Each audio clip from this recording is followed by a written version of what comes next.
Welcome to the Village Mentor Podcast. I'm your host, Kevin Glenn. In this series of episodes, we'll deep dive into two key categories: nature connection and creating a healthy sense of community. As a listener, you will be brought to that place where nature and community come together. You've probably heard the phrase, "It takes a village to raise a child." But what does it take to raise a village? Or better yet, what does it take to raise a nature-connected village? That's been one of my driving questions for the past 2 decades, and I'm excited to share this journey with you.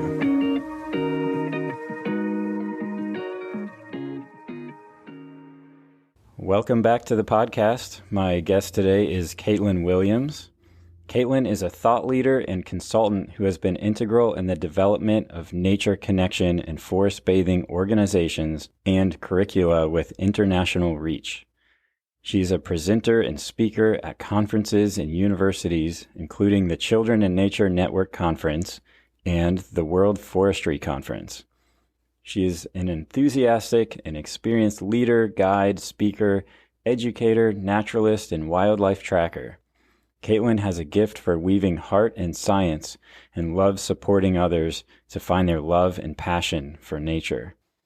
Now, I have personally had the opportunity to work alongside Caitlin over the years in various nature mentoring workshops and camps, and so I'm so excited to host her here today. Caitlin, welcome to the Village Mentor Podcast. Thank you, Kevin. It's great to be here. Yeah, so I want to start off with an easy question.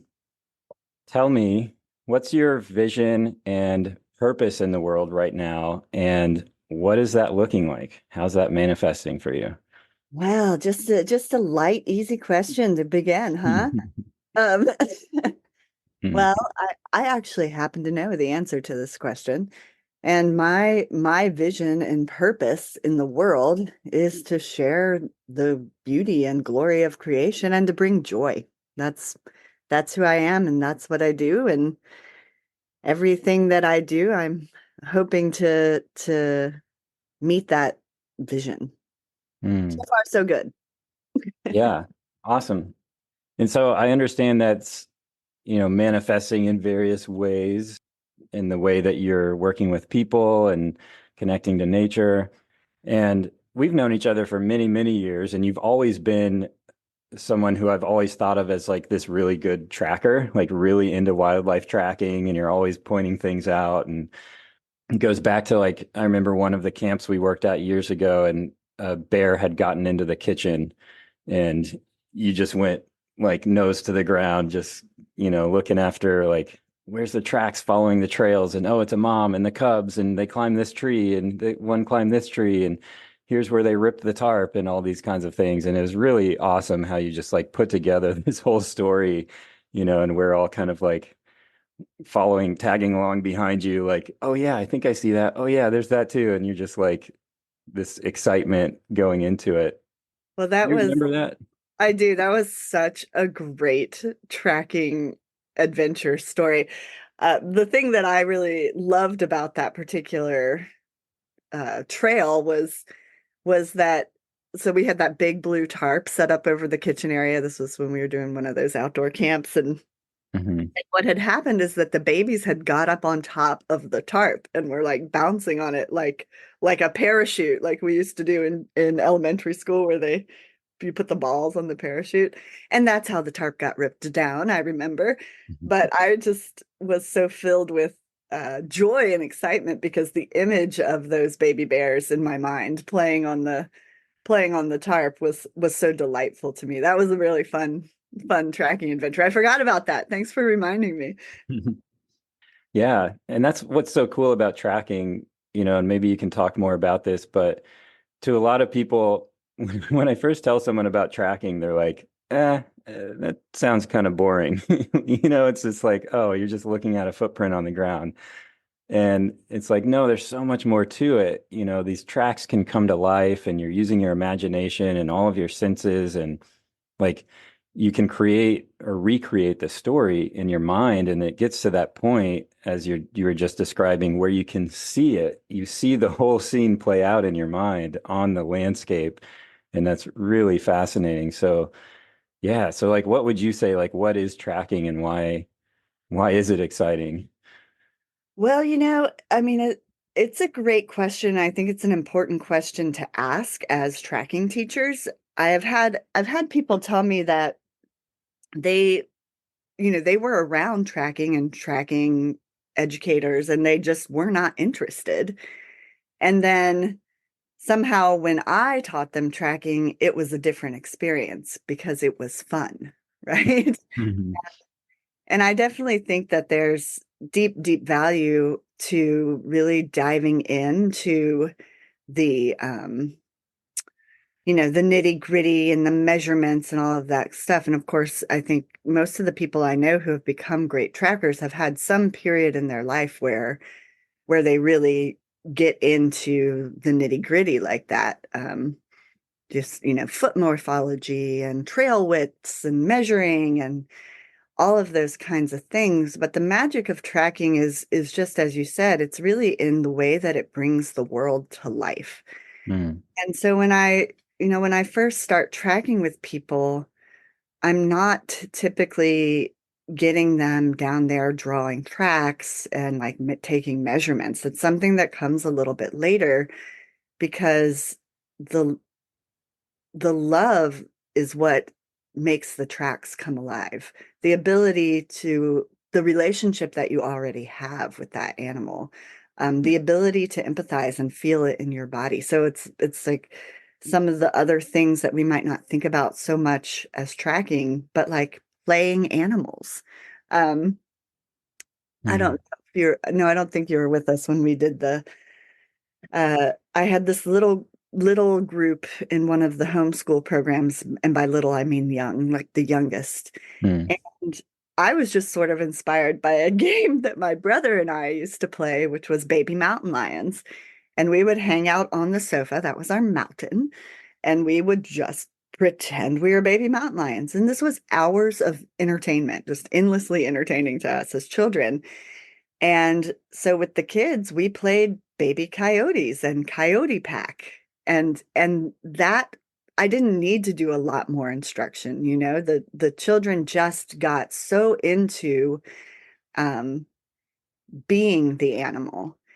And then when you start to build that sense of like love and connection and empathy through simple things like just playing or imagination, when you see the track, it's not just this thing that you have to analyze and interpret. It's this magic, this story, this moment of you and the animal walking in the same earth, in the same footprints, in the same moment in time. Like it is the reality that you are sharing the world with with this other life. Mm. And that's what makes tracking interesting. So it's in some ways it is the story we tell. And I also think it's important to be accurate. Uh, Mm. I don't like it when people are making things up about what they're seeing in the landscape, although mostly because I feel like there's a certain amount of integrity that we as trackers need to have when we're working with research projects and doing science, because it really is about the lives of the animals and protecting them and their habitats. But also at a certain level, kind of before that, it's about falling in love. And we're Mm. going to do that through our senses and through our imaginations um, and starting to just really use our imaginations to visualize, what made that track on the land. Yeah. That's fascinating. I love that approach to tracking because, yeah, most tracking classes I think go straight in, and I teach tracking classes too. And it's like, yeah, usually I start with what I expect people are expecting, which is like, let's look at a track. What is that? How do you know what that is? But, and then eventually we'll end up usually at that more imagination, like engaging our mind's eye and maybe even our bodies and moving like the animal. Yeah, and when I hear you talk about tracking in this way, using our senses, our imagination, our body, I'm trying to think of like, is there any equivalent in our modern education system? I don't see one. You know, when kids go off to school as we learn K through 12, I don't see an equivalent. Maybe you do, but it's just, but it, so there's something about tracking that's really engaging our human beingness in a way that's, I think, very natural and yet not often done in that way. I mean, I think, I really want to just honor all the teachers out there and the conditions and that they're working in and the models that they have, because there are good educational models out there. But like so much of what our world, how do I want to say this? So much of the world these days is compartmentalized, and there's sort of like this individualized lanes, like, you're a tracker or you're studying math or, yada, yada. But the reality of the nature of life is that it's interrelational. And I think that's kind of the beauty of tracking is like, maybe we have this imagination that there might be this animal out in the landscape. And then when you're tracking, you're actually there with the animal. It's really there. Like you can see that it was there. And that brings some of these things that, you might be instructing kids in, let's say biology and foxes and fox lives. But then when you actually take them outside and are like, and here's the fox, let's see where it goes. This is what it's doing. Oh yeah, foxes eat squirrels. Well, look, they also carry around cans of sardines that they happen to find, like, and you start to realize like, wow, our worlds are interpenetrating. Like the wild is not so far away. And if the wild is so close, like maybe it's in me too. There's something about um the 3D world, so much of what we do in the modern context is sit kids down, uh often ask them not to use or be in their bodies, actually sometimes punish them for doing things with their bodies that their bodies may be telling them to do, like Hmm. shake or wiggle or um maybe even yell, like whatever it is. And then we give them these flat screens that don't have any um that have decidedly less value in terms of sensory development. I never really set out in life to be a great tracker. I think there was maybe a point at which I realized that I loved it and wanted to be better at it. But had the privilege and joy of being raised by a visual artist. And, I remember my mom saying things to me like, how many colors of blue are there in the sky? Which is like really different than what color is the sky. Of course, it's like blue. But when you're asked that question, like how many shades of blue, it's a deeper looking, and that deeper sensory engagement um, helps our brains to integrate. I remember being back here at some point tracking, and I kept seeing these weird little tracks. And I was just like, what in the heck is this? They're so odd and so weird. And then I was in a coffee shop, and this woman walked in with this odd little breed of dog. And I was staring at the ground, and I was looking at its feet. And I just realized, like, oh, that is the only thing that could make that shape that I was seeing in the park. And I was like, oh, to this absolute stranger in a coffee shop. I was like, oh, do you take your dog out walking at such and such park? And she just looked at me like I was an absolute crazed stalker and was like, Yeah. And then I tried to explain that I had seen the dog's tracks, and she just was like, yeah, no, no, thank you. I'm Just out. outside the box. Like, You know, like, I don't know what you're saying. You're not speaking English. yeah. Um, yeah, so it's as much as anything, it's about just connecting and developing our senses and integrating them.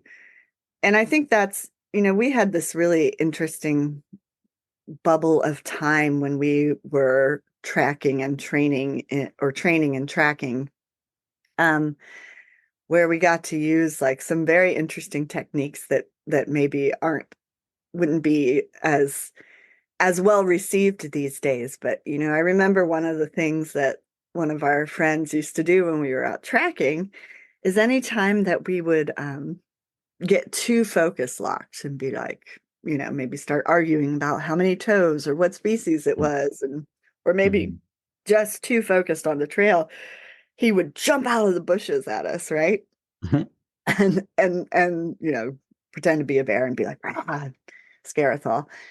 But what that did for me and for uh, us is that it woke up our sense of hearing.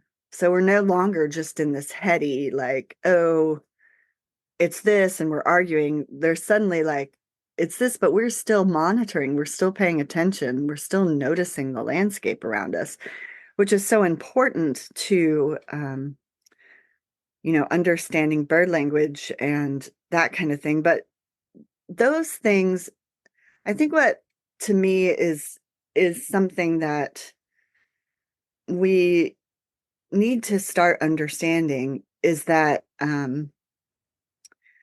those things are an essential tool for health and wellness. Mhm. That sensory integration and that sense of co-relationship with the natural world.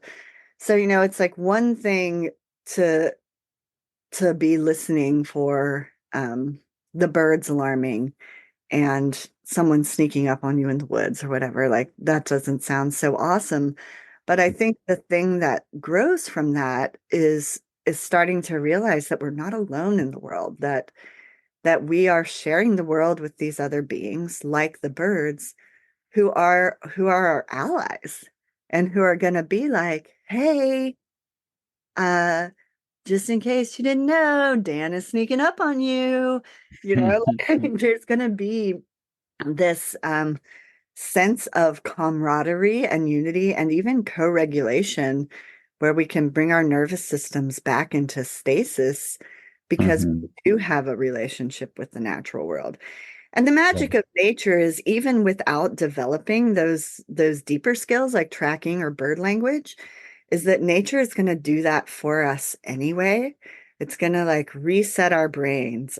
It's going to enliven our senses. It's going to restore our ability to focus and restore our attention. It has all those qualities. But when you start mixing in our amazing human ability for observation and storytelling, the the potential for what nature can do for us grows exponentially. It's no longer just this thing that we're observing and benefiting from. It is a real world that we are a part of, that we impact and that impacts us. And I think that's kind of the beauty of tracking. It's really Mhm. different to sit and listen, um, or I'm sorry, sit and read a book about an animal and look at the pictures. But then when you're like actually out in the field and you can see like, oh my gosh, like this animal is here and it's starting to move. Oh, and the gait is changing. Oh, it's moving, it's running in response to me. I'm having an impact Mhm. here. Um, that's Mhm. a really different thing. Mhm. In regards to, just the health aspect, I think about that a lot. It's one of those things where when we talk about health, it's often diet and exercise and, things like that. And there's a little bit sometimes now of people saying, yeah, go out in nature, like go for a walk. And I think tracking is a way to enhance the walk experience. It's like the walk in nature is so much more fun when we can track, when we have those skills. We just see so much more going on around us. It engages our mind, body so much more. And I just remember when I first started getting into this, there was a young woman who was like, "Oh yeah, anytime I'm starting to feel sick, I just go out in the woods and start moving like an animal. I just start crawling and my illness goes away." And she's like, "That's my illness prevention." And we started trying it and other people were too, and we're all like, "Oh my gosh, this is really cool." Like if I can, recognize, like feel the illness coming on and start going out in nature and sometimes crawling on all fours or sometimes just walking slow or sitting and listening to bird language. It just shifts us into that quieter mind space. I think gives our mind a break, lets go of the stressors that are gonna not good for our immune system. And yeah, just allows something else to take place there that can be a sickness preventative. Oh yeah, I mean there's the research on what nature is doing for us in terms of immunity and development of our immune systems is extensive. But some of the things are just like being outside and exposed to the chemicals that trees are releasing to communicate with each other actually boosts our immune system in extremely powerful ways. Um, and and having our bare feet or our bare hands actually touching the soil, it does the same thing. Like maybe a lot of us know about, you know, getting the different bacteria really helps build a child's immune system, but also just touching the earth Mm. changes the charge of the ions in our body and can help reset our electromagnetic field, which can also help prevent and shift illness. So there's definitely that. But I think I, when you're talking about like this, there's kind of this, we walk in nature and we get the health benefits, and then there's this whole other level that tracking can bring to us. Hmm. It reminds me of this,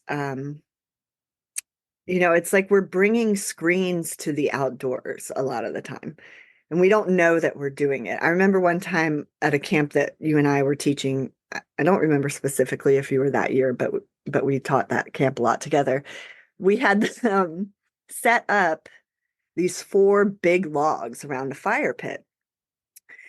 And I started realizing that once the kids like filtered into those logs and sat on them, they saw nothing outside of the four logs. And I started calling it the doing of a room. Like as soon as they went in there, they were doing room.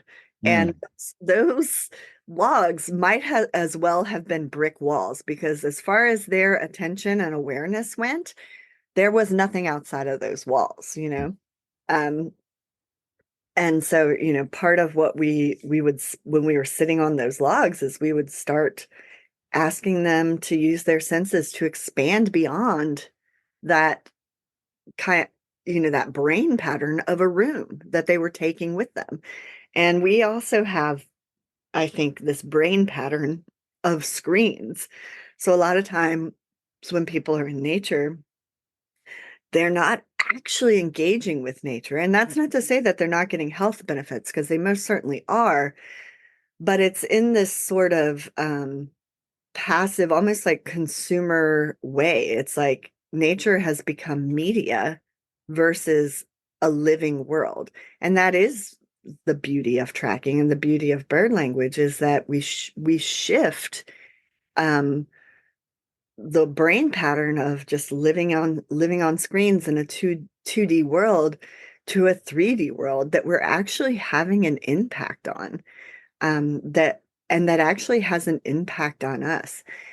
And gosh, the beauty of that moment when, you shift from someone who's looking at a bird to realizing that that bird is looking at you, and Mm. that it knows you, and that it's responding to you, and that it recognizes you. Um, like that is in and of itself extremely, what's the word I want? I guess I want to say comforting and reassuring. It's like, hey, you actually exist in the world and Mm-hmm. you matter. I like that's what birds do for us. Like Mm-hmm. I mean, if we're not scaring them away or say we're like feeding them.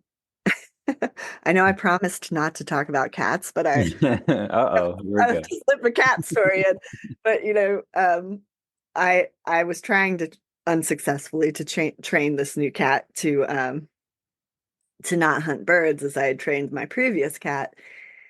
And I started realizing that he was never gonna not hunt birds, but he was going to not hunt them in front of me. But it didn't matter because in my efforts to train him using bird alarms and things like that, the birds in the yard had learned that I would respond to their alarms. And so if he started bothering their nests, they would actually just come to me and alarm. And I would know to go get him. So you can start having those kind of intimate relationships with the natural world, and suddenly you have this whole source of community and Hmm. resource for regulating your nervous system. Like you are seen and you are seeing. And And it that's, helps, go ahead. sorry, it helps when people are feeling alone or loneliness, when you really go out in nature and you're like connecting to it and listening and noticing and seeing how there's a responsiveness between you and nature, or you could even say a communication, it can really help when you're feeling really lonely. It's like, oh, when I go out there, I'm not alone, you know? Yeah. And one other thing real quick, when you were talking about I just keep seeing this image of the teens sitting at the logs, and I totally know that scene as well. Again, I don't know if it's the same year of us working together, but I've seen it many times, of like we create the walls because we're used to that. Yeah, it's just this pattern.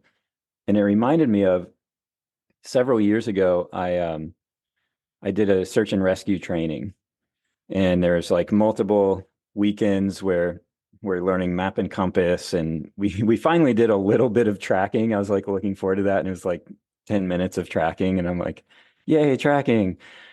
And one of the fascinating things is they're teaching us about looking for clues of a lost person. So like discarded items, hats and shirts or water bottles, bandanas, how oftentimes people will drop things or, stripped down when they're really stressed out or kind of, panicking.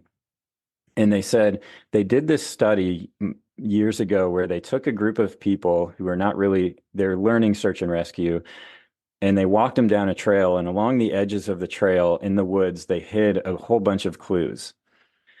And they were like hats and gloves and just like obvious things that were definitely not part of nature. And the results were terrible. These people didn't see these items unless they were right up in their face at the edge of the trail. And what they realized is that we've trained ourselves to only see what's right in front of us and not see depth. Hmm. It's like flat, we're always looking at flat surfaces, right? And I was Yeah. like, oh my gosh, that's so fascinating. And they had to retrain people to use their eyes to look into the forest to see in depth. Talk about the wall of green. It Yeah. was literally a wall of green and they could not see through it. And so I tell my students that story sometimes, and we'll stand there and just practice looking out at the forest at different depths, or heights, and just like training our eyes again to see. So when you're talking about all of that, like that 2D versus 3D, it's like, yeah, I've that makes sense. Yeah, I mean, we're so trained on screens that we don't even realize that that's how we're doing the world. Like we walk out into a 3D world and we are still doing screens. We're not looking beyond Mhm. like the sort of what we imagine to be the flat of the work of the screen in front of us. And that's, there's something really disturbing about that, because it's almost like a I don't know if this is a word, but a derealization, or, it's Mm. making things less real. Uh, Mm. and if things aren't real, then, you know, that sort of leaves us in a weird place in terms of like what it means to be a human being, what it means to be alive, and what it means to have an ecological consciousness, right? So Mhm. tracking and bird language, they break down that 2D, that doing of a screen and doing of a room that's just happening unconsciously, because it does pull us deeper into the landscape. And it's part of the beauty of tracking in bird languages is that it's this deep sensory development, but it's also this deep sensory development in relationship with, right? And that is Mm. so important, um, for that sense of regulation, for that sense of belonging, for that sense of joy that comes from being part of a community and a world. Like, we are part of a community and a world, but if we have this doing of a screen that's following us everywhere, like we can't see beyond like 3 feet in front of us. Um, so a lot of the work that I do now is, I'm not well, I do still teach tracking and bird language a little bit, but I do a lot of forest therapy stuff, which is really about that sensory development, and getting into our senses and actually kind of contacting the world. I don't do a lot of instruction or teaching. I just say, hey, explore this sense in with this being. So it might be like, um, just notice the smells of this place. Go around and touch things and smell them, and awaken your senses, awaken your sense of being in a living, vibrant world.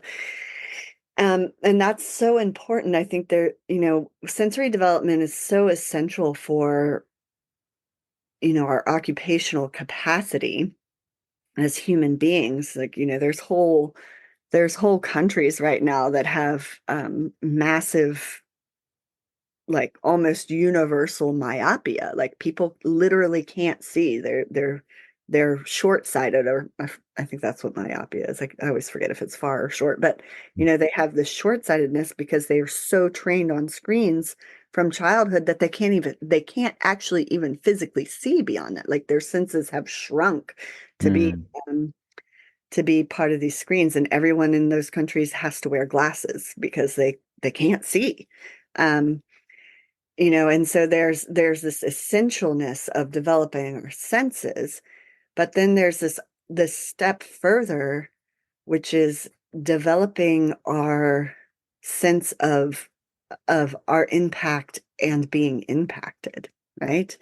Mm. I think part of what comes with the screen, with the doing of a room or the doing of the screen, is also kind of an emotional numbing, which certainly sometimes is protective, and people need to do that for themselves till they can find a safe enough place to heal.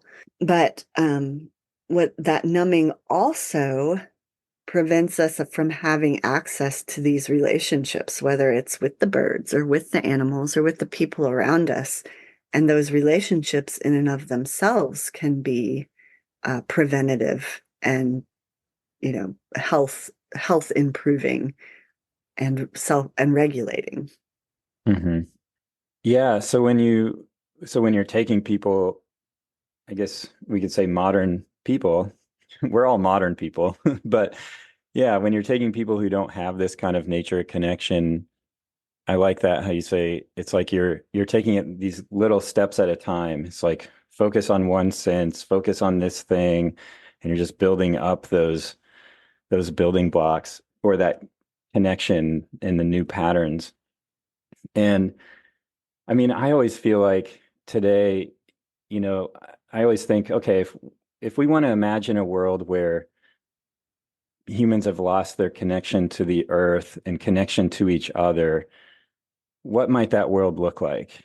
And we're living in it now, you know? So I think the answers, there's so many people seeking answers right now of like, how do we go into the future? There's climate change, there's species decline, there's all these problems. What do we do about it? And we're trying to look to technology. Tech will save us. We just need solar and batteries. And then we're finding out, oh, that's not very clean or people friendly or environmental friendly either. And I really think the answer is in connecting to nature. You know, like we need to come back to, and if it's these little steps at a time, then that'll eventually get us there. You know, like bringing people into nature, connecting our senses, listening to birds, crawling on the earth, sitting on the earth, walking barefoot, and we start to perceive ourselves as this interconnected being in this world, and then we can't help but make decisions based on that. I think at some point we hit a point where we're just going to be like, okay, I have to keep that interconnectedness in mind going forward and making these decisions, and that will inform me. And I think that's one of the keys to these questions of like, what do we do about climate change and all this? I really feel like it's going to come through nature connected people. Mhm.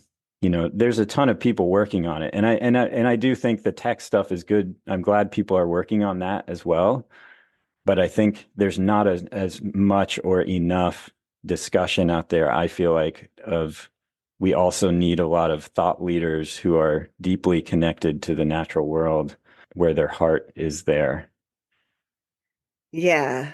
I mean, I think in some ways there's this vision of technology will save us, but it's not a vision of, it's a vision of humanity continuing.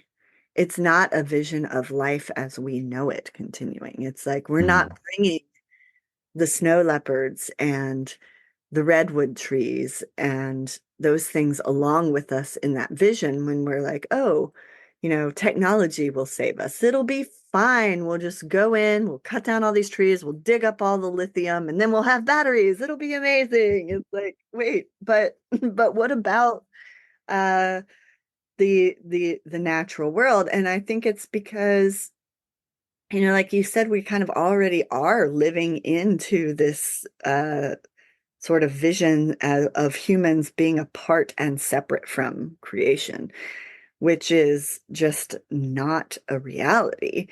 And when we continue down that path, which gives us the capacity for violence against the wild lands and against each other, because we just don't feel anything anymore.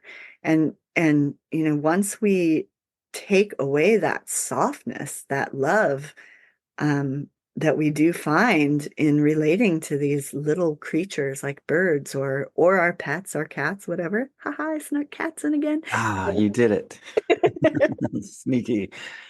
um, because the reality is that like so many of us at some point in our lives, we're going to have to reach out, whether it's to other people, whether it's to our pets, whether it's to the natural world for help, for safety, for regulation, for a sense of aliveness and well-being. Like we are connected to the world.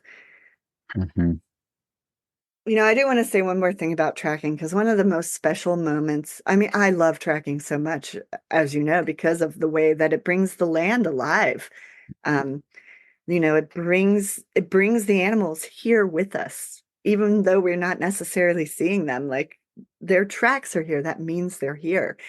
And one of the most beautiful moments in my tracking journey was, I grew up pretty connected here in the big city of Charlotte, North Carolina. I was very privileged and fortunate to have a lot of mentors in all sorts of things, but nature was definitely one of them. Um, and I knew a lot about edible plants, and I knew a lot about medicinal plants, and I there were some moments in my life where I kind of got to this point of like, oh, like I belong to the earth and the earth will take care of me, but I have to meet the earth in some way, and it was really there was this moment where I was out in a place I really love with a friend of mine. We were teenagers and we were just having a blast out in the woods. And then suddenly the storm rolled up, and I realized like we have to go inside. Like, if we're gonna live, we got to go inside. We at least got to get in the tent and stay dry. And it was just this moment of complete incongruency with like my belief systems and my skills. And so that was what propelled me into really survival training, and then from there into wildlife tracking. But the really beautiful moment for me was as I had moved back after living for several years in Vermont, and really, you were there during that time, and getting really into tracking, um and I came back here to the big city, and I was standing in this park that I had gone to my whole life. And I was looking up at the skyscrapers, in front of me, kind of standing on this bridge over a waterway, looking at the skyscrapers, about a mile away in the distance. And I looked down from the bridge, and down there in the mud under the bridge, I saw river otter tracks. And like, I'd been here my whole life. I'd lived here my whole life, and I had no idea that there were river otters in our waterways. Just mind blown.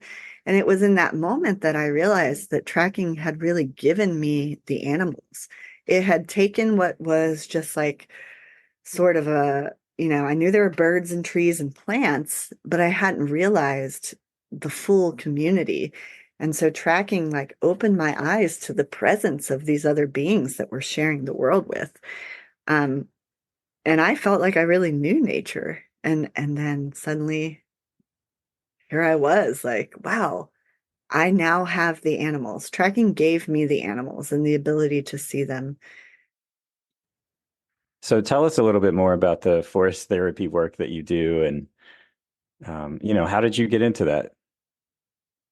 Well, I mean, largely by luck, but but but I think what really, it was, in some ways for me, it was a little bit of a tough transition because of the depth of wildlife tracking and bird language, and the wilderness survival stuff. I mean, that is my passion and my love, and where my heart really is just being in nature in that deep way.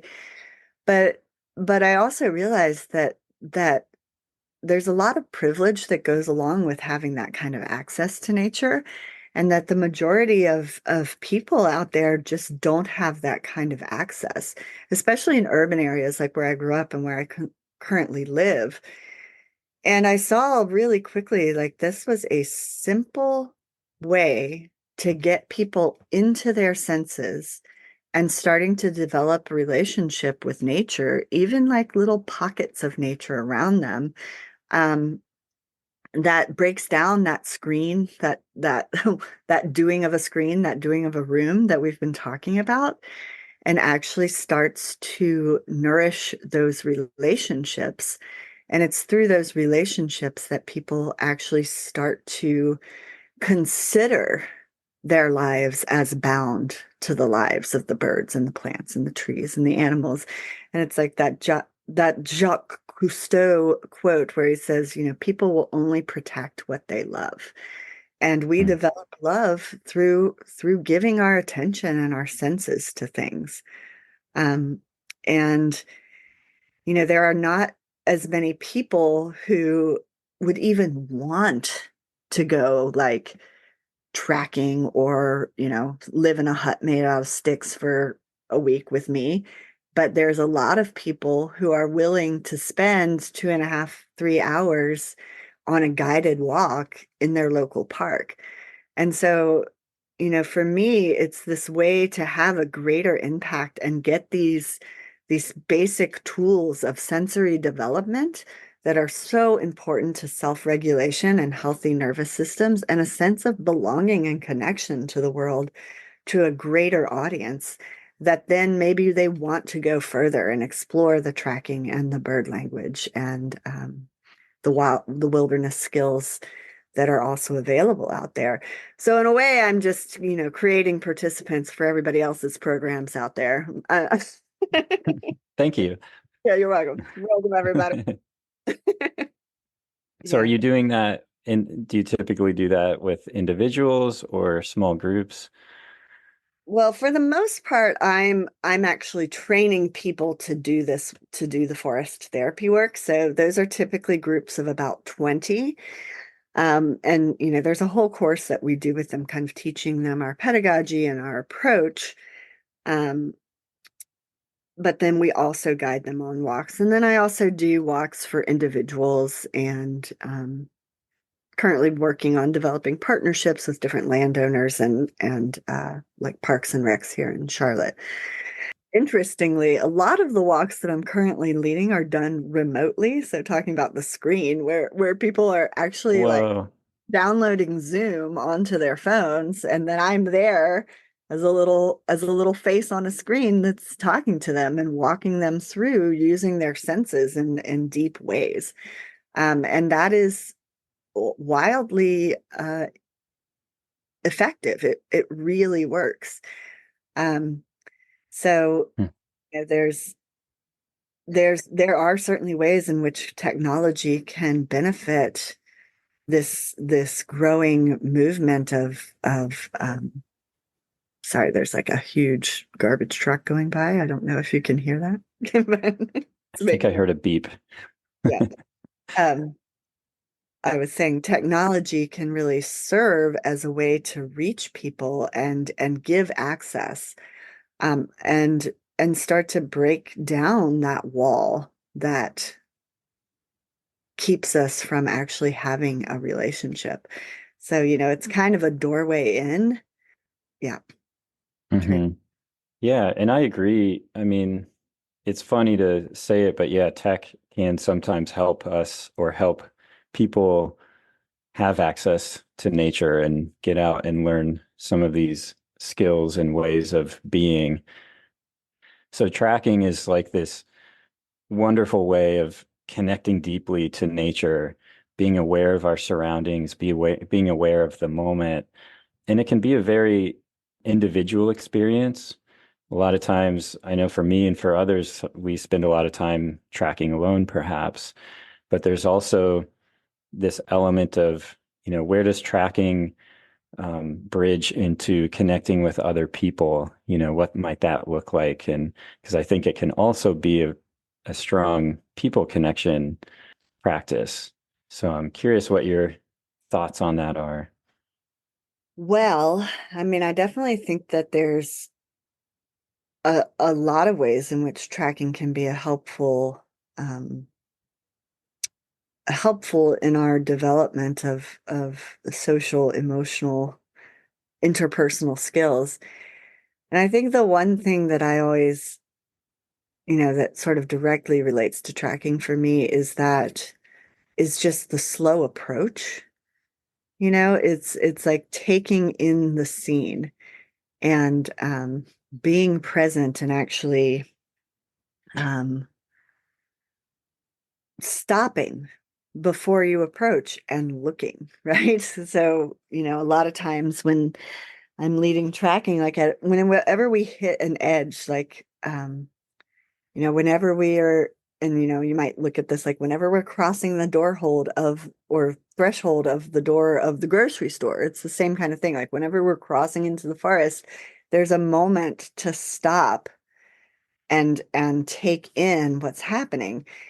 And I think that that's also important as we approach each other and as individuals, like, not just walking into a forest or walking into a building, but also just like walking up to the person in front of us. It's so important to bring our presence. And you've probably known or experienced people who just sort of like come in and like lay down whatever it is that's important to them, that they're thinking about in that moment, that they're wanting or needing from you.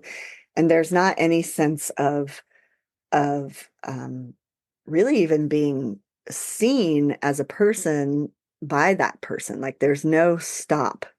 There's no moment Hmm. of of bringing your full attention to the sacred presence of the other person that's in front of you.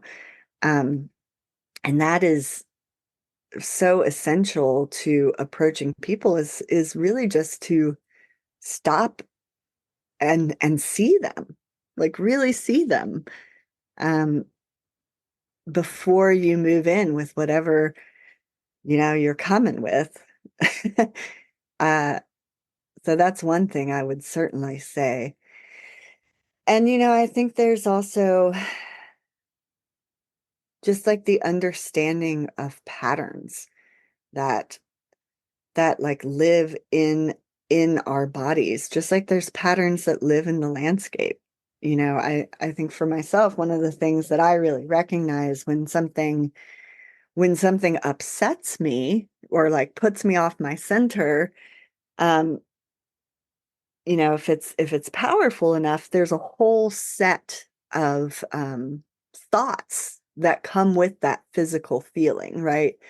These thought patterns. So just like starting to recognize our own nervous system states and, tracking. I think people are natural trackers. It's like the reason that we have the kinds of technologies and capacities that we have. But and that, I believe that capacity really developed from our relationships with nature and with tracking. And now we're like this step removed from the natural world. And so we don't really recognize uh, that capacity of tracking can also be applied to feeling ourselves.